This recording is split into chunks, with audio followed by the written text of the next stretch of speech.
Student, welcome back to my channel. This is Commerce Academy and I am Saurabh sir. बच्चों, आज मैं आप लोगों के लिए एक बहुत ही इंपॉर्टेंट टॉपिक के बारे में वीडियो बनाने वाला हूँ, जिसका नाम है अकाउंटिंग फॉर डेप्रिसिएशन। ये चैप्टर नॉट ओनली के 11 क्लास 11 में जो बच्चे लोग 11 में आए हो उसके लिए इंपॉर्टेंट ऐसा नहीं है। ये चैप्टर इंपॉर्टेंट, इक्वल इंपॉर्टेंट है बीकॉम्स, जो बीकॉम का बच्चे लोग हैं, जो बीकॉम कर रहे हैं, या जो लोग फाउंडेशंस में हैं, उन लोगों के लिए भी ये इक्वल इंपॉर्टेंट है, क्योंकि इस चैप्टर से क्वेश्चन थ्रो होता है। तो पहले बात करते हैं कि डेप्रिसिएशन क्या होता है और वो अकाउंटिंग स्टैंडर्ड्स के कौन से स्टैंडर्ड में फॉलो करता है। देखो बेटा, जब हम लोग कोई भी एसेट्स को परचेस करते हैं ना, एसेट का डेफिनेशन मैंने ऑलरेडी दे दी थी आप लोगों को कि एसेट का मतलब क्या होता है।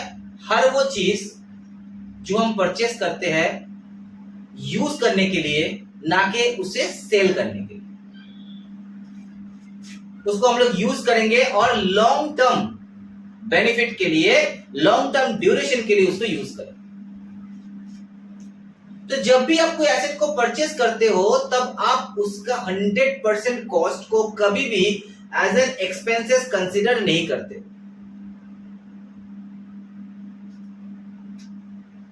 लेकिन जब जब आप उस एसेट को यूज करते हो, एसेट धीरे धीरे क्या करता है, अपना जो वैल्यू है वो रिड्यूस करता जाता है। क्यों? क्योंकि वो डे टू डेट होता रहता है। आज आप देख लो ना, कोई भी एक मोबाइल आप परचेस करते हो, जो कंडीशन में आप मोबाइल को परचेस करते हो, 5 साल के बाद उसको आप लगातार रैंडमली यूज करोगे तो 5 साल के बाद क्या वो मोबाइल इक्वल कंडीशन में रहेगा जैसा पहला दिन में था? बिल्कुल नहीं। क्यों? क्योंकि आप उस मोबाइल से उसका कंजम्पशन, उसका यूटिलिटी को आप ले लेते हो। तो धीरे धीरे क्या होगा, आज अगर आपके शरीर से खून निकाला जाए तो आपका शरीर क्या हो जाएगा, वीक पड़ता जाएगा। ठीक वैसे ही एसेट्स से हम अगर उसका यूटिलिटी को कंज्यूम कर लेते हैं तो धीरे धीरे वो क्या होता है, अपने वैल्यू को लूज कर देते हैं। तो जो वैल्यू वो लूज कर रहा है उसी को हम डेप्रिसिएशन कहते हैं, क्योंकि हमने एसेट जब परचेस किए थे तो 100% उसके कॉस्ट को एज एन एक्सपेंसेस कंसीडर नहीं किए थे, क्योंकि जितना दिन तक हम उस एसेट को यूज करेंगे उसका जो डेटोरेशन वैल्यू है उसे हम एज अ लॉस कंसीडर करेंगे। और एक दिन ऐसा आएगा जब वो एसेट्स कंप्लीटली एग्जॉस्ट हो जाएगा, इसी को हम डेप्रिसिएशन कहते हैं। तो डेप्रिसिएशन का सिंपल डेफिनेशन में ये आता है कि एसेट्स को जब आप यूज करते हो due to wear and tear and uses के लिए, एसेट्स का वैल्यू जो रिड्यूस होता है, डिटोरेट होता है, उसे हम कहते हैं डेप्रिसिएशन। वो एक लॉस है और लॉस का अकाउंटिंग ट्रीटमेंट देना जरूरी है। अकाउंटिंग स्टैंडर्ड 6 जो कि अभी रिप्लेस्ड होकर 10 कर दिया गया है और कंपनीज के लिए 16 कर दिया गया है, उसमें क्लियरली बोल दिया गया है कि आप डेप्रिसिएशन को चार्ज किए बिना फाइनल अकाउंट्स को कंप्लीट नहीं कर सकते हो। आप अपने अकाउंट्स को कंप्लीट नहीं कर सकते हो विदाउट चार्जिंग ऑफ डेप्रिसिएशन। मतलब डेप्रिसिएशन आपके लिए बहुत ही अहम चीज है जो आपको चार्ज करना ही पड़ेगा। तो अब आते हैं हम लोग उस कॉन्सेप्ट्स में कि हम लोग इसके अकाउंटिंग ट्रीटमेंट को कैसे करें।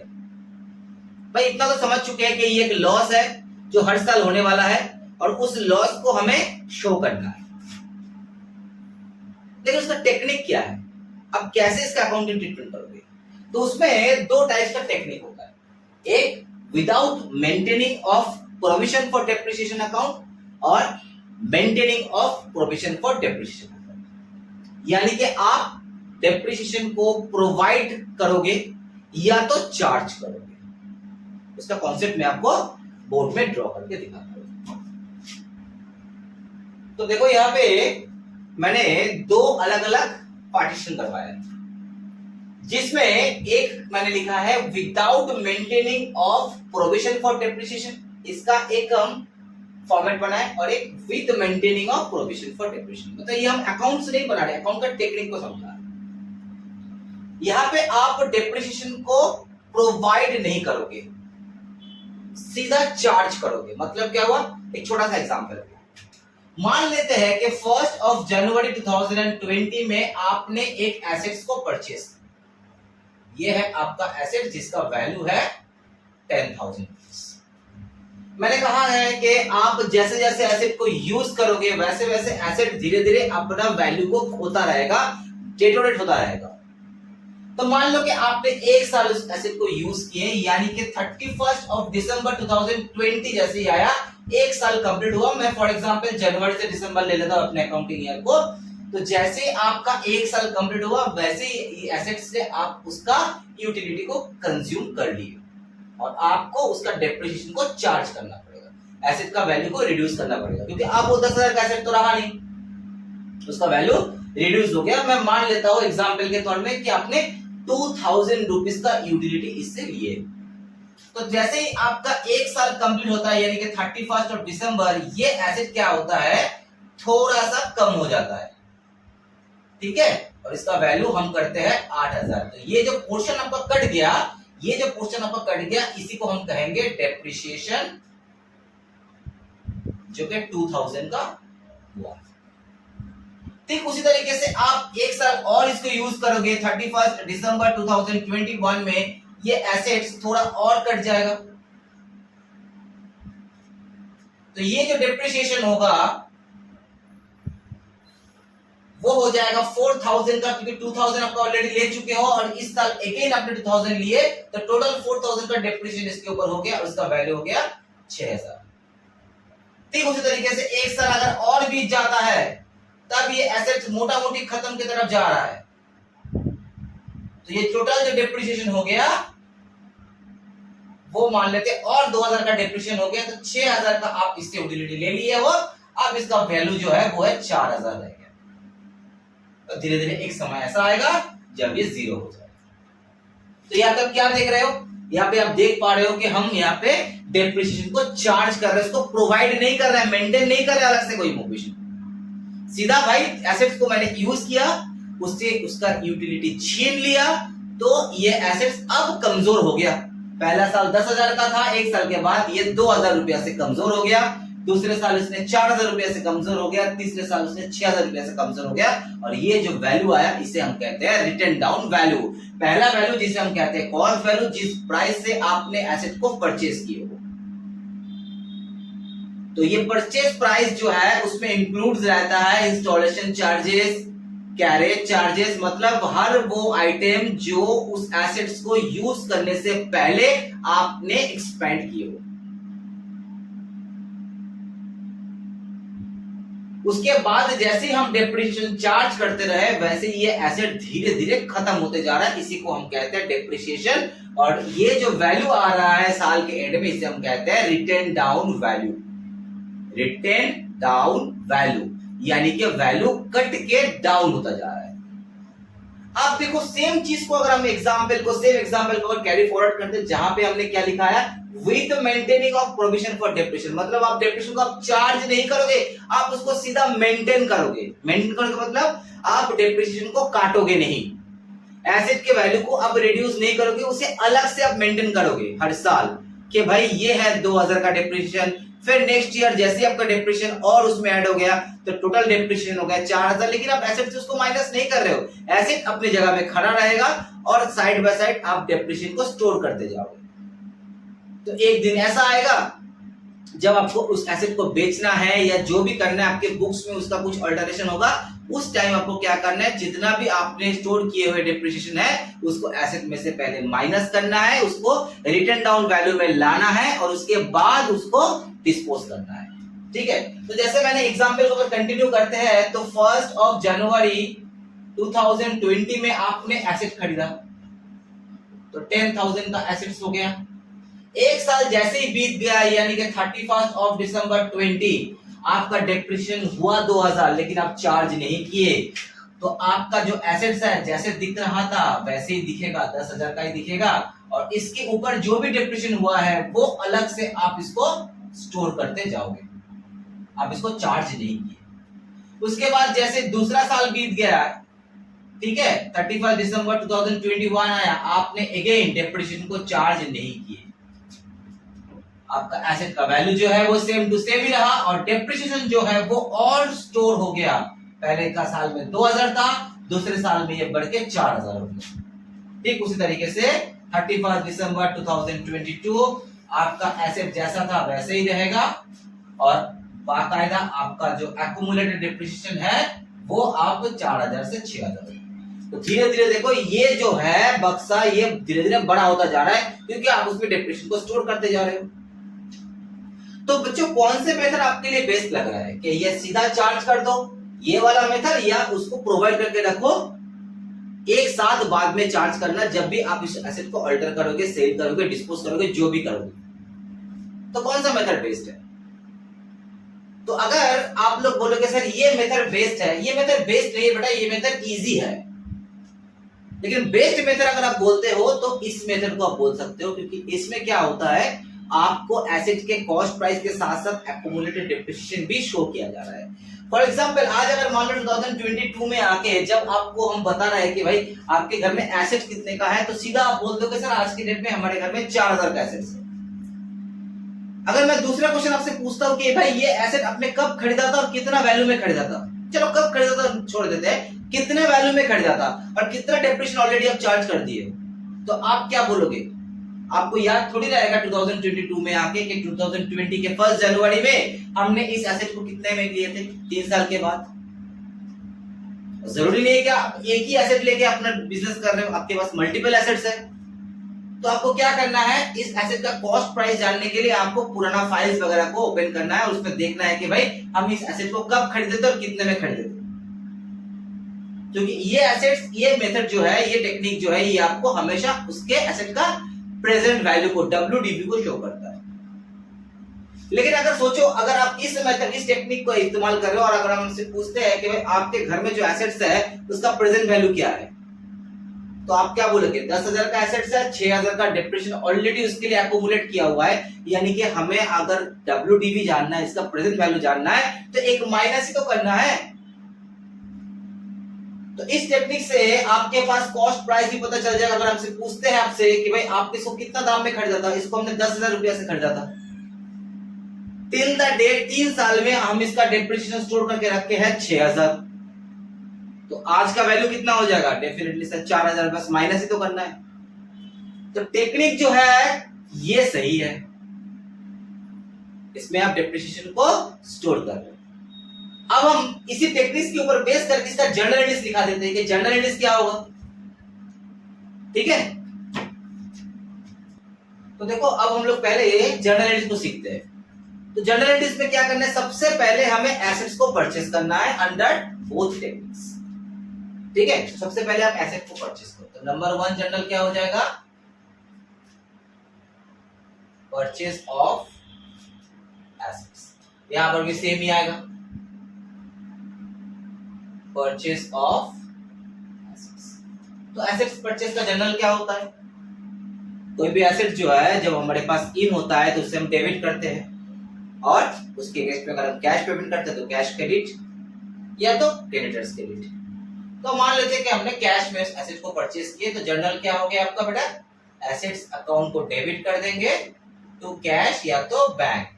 हम मान लेते हैं कि 10,000 से हमने एसेट्स को परचेस किया, सेम एंट्री यहां पे भी होगा, एसेट्स अकाउंट को हम डेबिट करेंगे टू बैंक अकाउंट 10,000। तो जैसे एक साल खत्म होता है तो हम क्या करते हैं, डेप्रिसिएशन को चार्ज करते हैं, कैलकुलेट करते हैं और उसको चार्ज करते हैं। तो अगर हम लोग प्रोविजन मेंटेन नहीं कर रहे तो डेप्रिसिएशन को चार्ज करेंगे, और अगर हम प्रोविजन मेंटेन करते हैं तो हम डेप्रिसिएशन को प्रोवाइड करेंगे। तो यहां पे क्या हो जाएगा बेटा? यहां पे हो जाएगा डेप्रिसिएशन चार्ज। जनरल क्या होगा? डेप्रिसिएशन हमारे लिए लॉस है,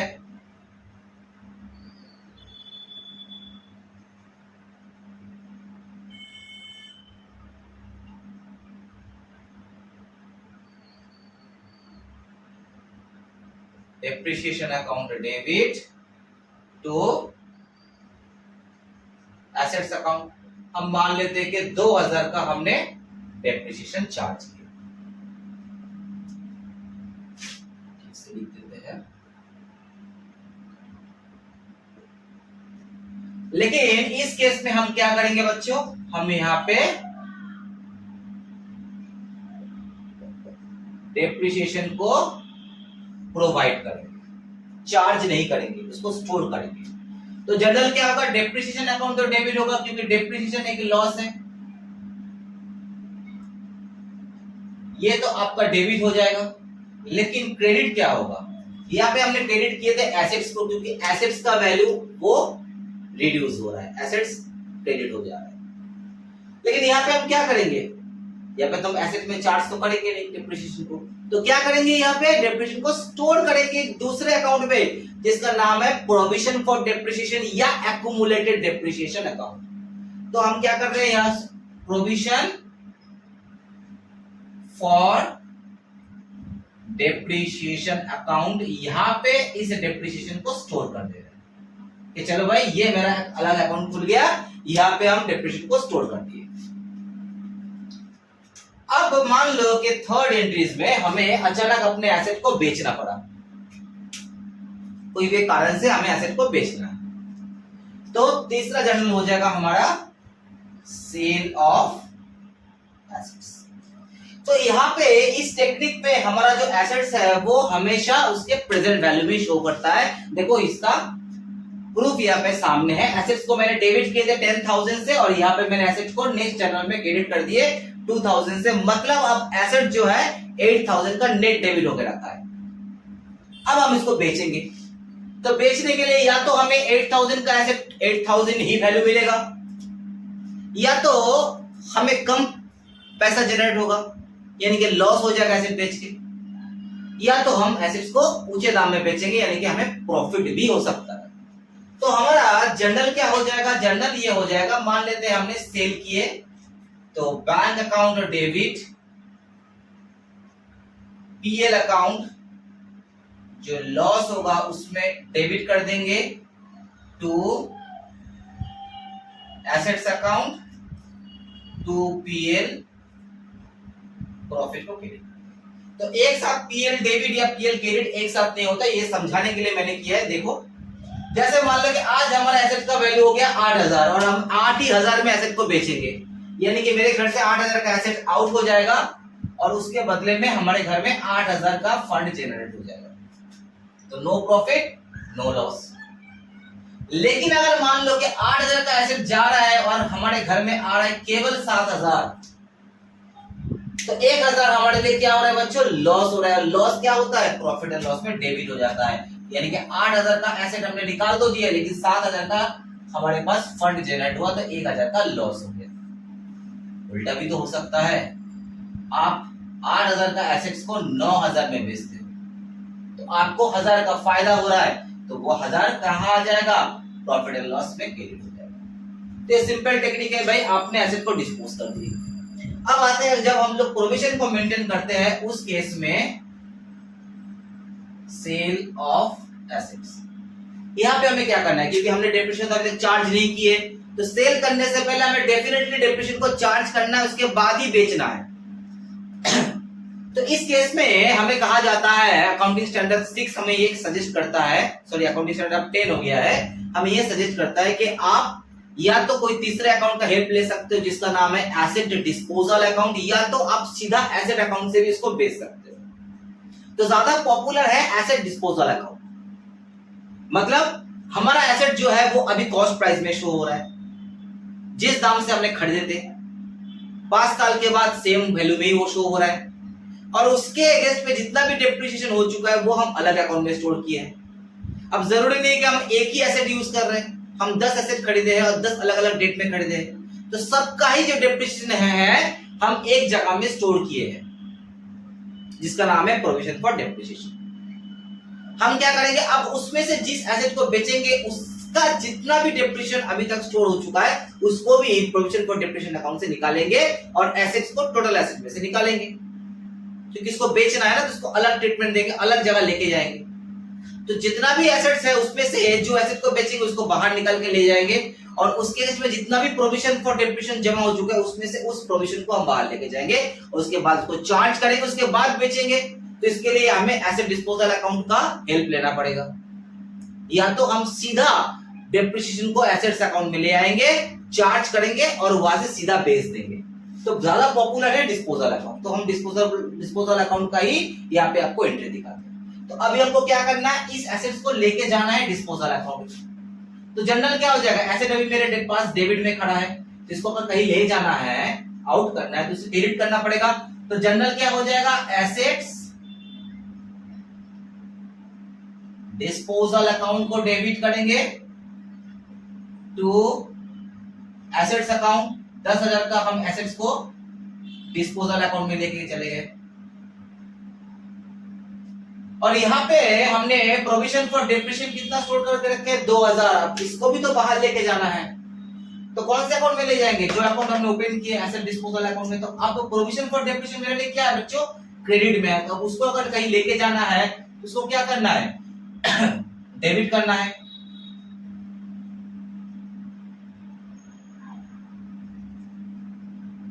टू एसेट्स डिस्पोजल अकाउंट। तो आप देखो हमारा एसेट डिस्पोजल अकाउंट में 10,000 का एसेट्स भी आ गया और उसके अगेंस्ट में हमारे पास 2,000 का डेप्रिसिएशन भी आ गया।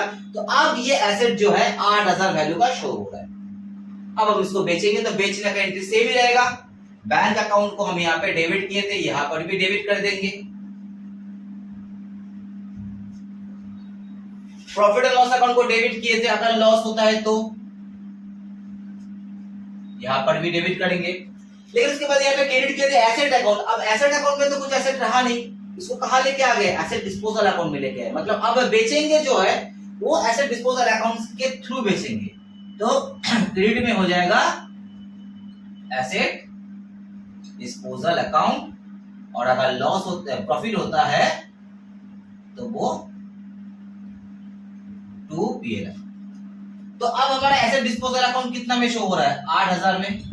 अगर 8,000 में ही बेचते हैं तो same to same, no profit no loss. अगर 7,000 में बेचते हैं तो 1,000 का हमें लॉस हो जा रहा है। और अगर मान लो कि इसको 9,000 में बेचते हैं तो वही 1,000 हमारा प्रॉफिट हो। तो ये है टेक्निक्स, तरीका कि आप डेप्रिसिएशन अकाउंट को सीधा एसेट में चार्ज करोगे या आप उसको प्रोवाइड करोगे। अब लास्ट पॉइंट पे हम लोग आएंगे, मेथड ऑफ डेप्रिसिएशन। तो अब हम लोग सीखेंगे कि मेथड्स ऑफ डेप्रिसिएशन क्या है। अगर हम लोग सही सही बताएं तो हमारे पास 8 मेथड्स होता है डेप्रिसिएशन को कैलकुलेट करने का। आपने इतना तो समझा दिया कि 2,000 का डेप्रिसिएशन होगा, लेकिन ये डेप्रिसिएशन 2,000 का ही होगा, ये एग्जैक्ट आपको कैसे पता चला। उसके लिए हमें डेप्रिसिएशन को निकालना पड़ता है, कितना अमाउंट ऑफ डेप्रिसिएशन होगा। और ये जो है ये डिपेंड करते हैं हम कितना किस मेथड्स को यूज कर रहे हैं डेप्रिसिएशन को कैलकुलेट करने के। तो there are 8 methods to calculate the depreciation. Straight line methods, जिसे हम लोग फिक्स्ड इंस्टॉलमेंट मेथड भी कहते हैं। दूसरा होता है रिटन डाउन वैल्यू मेथड, जिसे हम डिमिनिशिंग बैलेंस मेथड भी कहते हैं। तो सर 2 ही क्यों लिखा है, क्योंकि 2 ही आप लोगों के सिलेबस में है। इसके अलावा और भी कुछ मेथड्स है, जैसे डिप्लेशन मेथड्स है, उसके बाद आपका सिंकिंग फंड मेथड्स है, उसके बाद आपका प्रोडक्शन यूनिट मेथड है, उसके बाद मशीन आवर रेट मेथड है, एन्युटी मेथड्स है। तो ये सब सारा का सारा मेथड जो है ये आपके सिलेबस के बाहर है।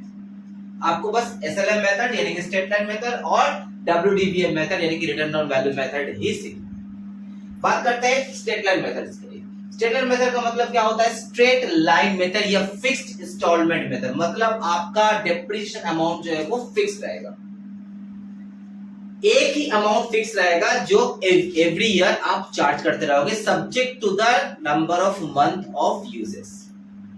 जाहिर सा बात है, अगर आप किसी साल 5 महीने यूज कर रहे हो एसेट को, तो आप 5 महीने का ही डेप्रिसिएशन दोगे, ना कि पूरा साल का। लेकिन अमाउंट ऑफ डेप्रिसिएशन फिक्स्ड होता है। जैसे हम लोग रेंट पे करते हैं कि हमारा मंथली रेंट जो है वो 10,000 रुपया है। अगर हम 5 महीना घर लेंगे तो 5 महीने का रेंट पेमेंट करेंगे, ना कि पूरा साल का रेंट पेमेंट करेंगे। तो वैसे ही होता है फिक्स्ड इंस्टॉलमेंट मेथड या स्टेट मेथड, जहां पे फिक्स्ड अमाउंट तय किया जाता है। और ये तय कब किया जाता है, जिस दिन आप एसेट को परचेस कर रहे हैं।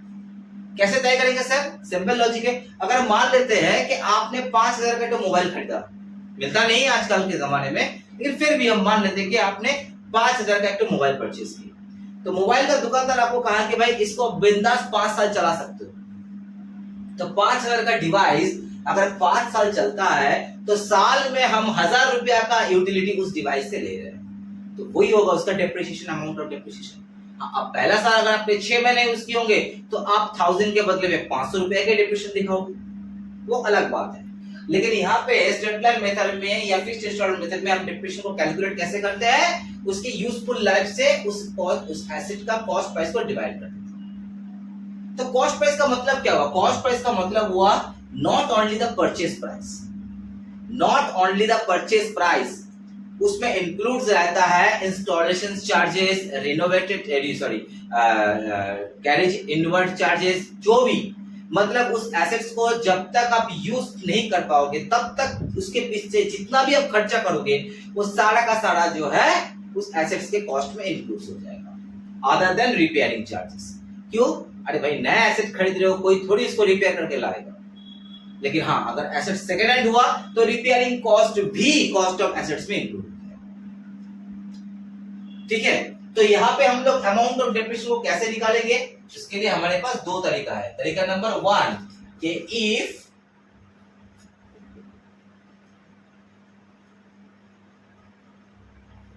Estimated life of the assets are given, तो मान लेते हैं कि हमारा कॉस्ट ऑफ एसेट्स है 15,000, हमने एसेट को परचेज किया 15,000 में, मतलब इसका परचेजिंग कॉस्ट, इसका इंस्टॉलेशन कॉस्ट, कैरेज कॉस्ट सब मिला के 15,000 है। ठीक है, और आपको दुकानदार ने कहा कि भाई इसको लेके आप 5 साल तक चला सकते हो। अच्छा, 15,000 देगा, हम उसको 16,000 कर देते हैं। आप इसको 5 साल बढ़िया से चला सकते हो अगर आप उसको लेके ज्यादा इंजीनियरिंग नहीं करो, तो आप उसको 5 साल बढ़िया से चला सकते हो। 5 साल के बाद जब आप आओगे उस एसेट का जो भी हालत रहेगा, हम आपको गारंटी देते हैं कि 1000 रुपया कम से कम आपको उसके हम दिला देंगे। तो ये 1000 रुपया क्या हो गया? इसका एस्टिमेटेड स्क्रैप वैल्यू हो गया। ये 5 साल के बाद अब स्क्रैप लायक हो जाएगा, इसको जब बेचेंगे तो कम से कम 1000 रुपया तो आ जाएगा। यानी कि हम ये देखते हैं कि भाई 16,000 रुपया हम खर्चा तो कर रहे हैं, लेकिन 1000 रुपया हमें बैक भी हो जाएगा, 15,000 हमारा नीट खर्चा हो za रहा है। उस 15,000 को स्पेड करके हम 5 साल तक उससे यूटिलिटी ले सकते हैं। तो इसका जो एस्टिमेटेड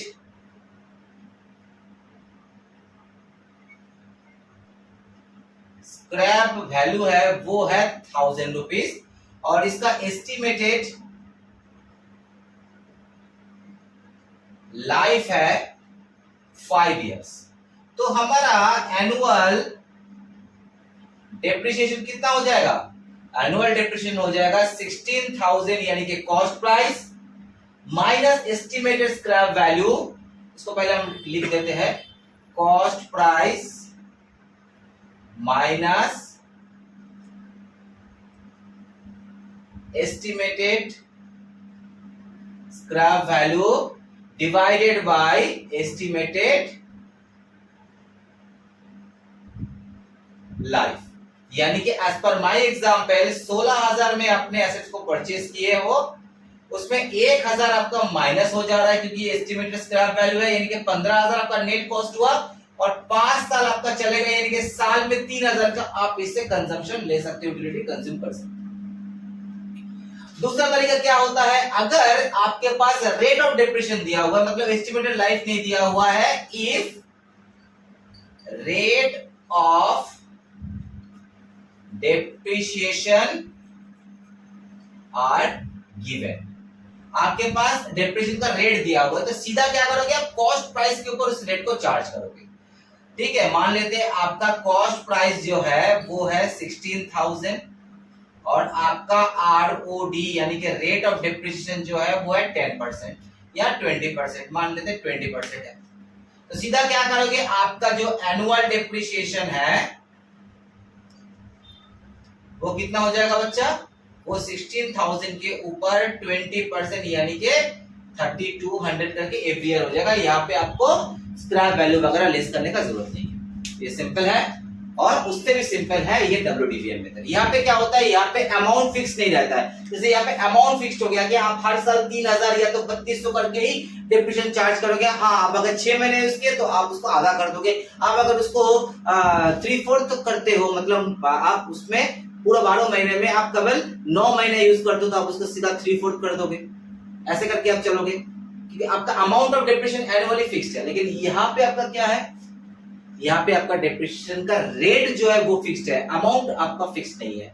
और वो रेट अप्लाई होता है किसके ऊपर, जो डिप्रिशिएबल वैल्यू होता है, यानी कि एसेट्स में डिप्रेशन माइनस करने के बाद जो उसका रिटर्न डाउन वैल्यू होता है उसी के ऊपर वो चार्ज किया जाएगा। इसीलिए उसका नाम है return down value method. For example यहाँ पे अगर मान लेते हैं कि आपका कॉस्ट प्राइस है पहला साल 10,000, आप क्या करोगे, डिप्रिशिएशन चार्ज करोगे। हम मान लेते हैं आपका डिप्रिशिएशन का जो रेट है वो है 10%, आप पूरा साल चार्ज करोगे तो पहला साल आपका 1000 रुपया का डिप्रिशिएशन हो जाएगा। तो आपका वैल्यू क्या आ गया, 9000। तो ये आया आपका कॉस्ट प्राइस। 10,000 जो है वो आपका कॉस्ट प्राइस है, लेकिन जो 9000 है इसे हम कहेंगे WDV प्राइस, यानी कि रिटर्न डाउन वैल्यू प्राइस, क्योंकि इसमें आप डिप्रिशिएशन को चार्ज कर दिए। नेक्स्ट ईयर का जो डिप्रिसिएशन होगा 10%, वो अब 1000 नहीं होगा, अगर SLM मेथड होता तो अब 1000 ही करते, लेकिन अब कितना होगा, इस 9000 के ऊपर 10% यानी कि 900 रुपया, तो आपका वैल्यू हो गया 8100, जो हो गया आपका दूसरा साल का WDV प्राइस। फिर तीसरा साल आप डिप्रिसिएशन को माइनस करोगे 10% ऑन द 8100, जो कि 810 हो जाएगा, जो कि 810 हो जाएगा, और आपका वैल्यू हो जाएगा 7290। ऐसे करते करते करते करते आपका लास्ट तक चलेगा। तो आप देख पा रहे हो कि यहाँ पे डिप्रिसिएशन जो है पहला साल 1000, दूसरा साल 900, तीसरा साल 810, इसके बाद अगर चार्ज करेंगे तो 729 हो जाएगा, यानी कि हर साल का अमाउंट ऑफ डिप्रिसिएशन जो है वो रिड्यूस होता जा रहा है। क्यों, क्योंकि ये वैल्यू भी तो रिड्यूस होता जा रहा है, रिटर्न डाउन वैल्यू। इसलिए इस मेथड का नाम है रिटर्न डाउन वैल्यू मेथड या डिमिनिशिंग मेथड। तो डिप्रिसिएशन का मेथड आपको समझ में आ गया। जो भी मेथड आपको क्वेश्चन में दिया जाएगा उस मेथड्स को हम अप्लाई करेंगे। जनरलिटी समझ में आ गया आप लोगों को, कॉन्सेप्ट समझ में आ गया। इसके बाद नेक्स्ट वीडियो लाएंगे जिसमें एक एग्जांपल करवाएंगे, ठीक है। तब तक के लिए मैं आपको फिर से बता देना चाहता हूं कि अगर आप लोगों को ये वीडियोस पसंद आ रहा है तो इस चैनल को डेफिनेटली सब्सक्राइब कीजिएगा, और तो और इसमें कमेंट कीजिएगा। अगर आपको कोई भी चीज में कोई भी जानकारी चाहिए आप डायरेक्टली कॉल कर सकते हैं, या तो हमारे YouTube चैनल में कमेंट सेक्शन में लिख सकते हैं, हम आपको आंसर दे देंगे। और अगर क्लासेस ज्वाइन करना है या क्लास रिलेटेड कोई भी आपको जानकारी चाहिए तो दिए हुए नंबर पे आप कॉल कीजिए। तब तक के लिए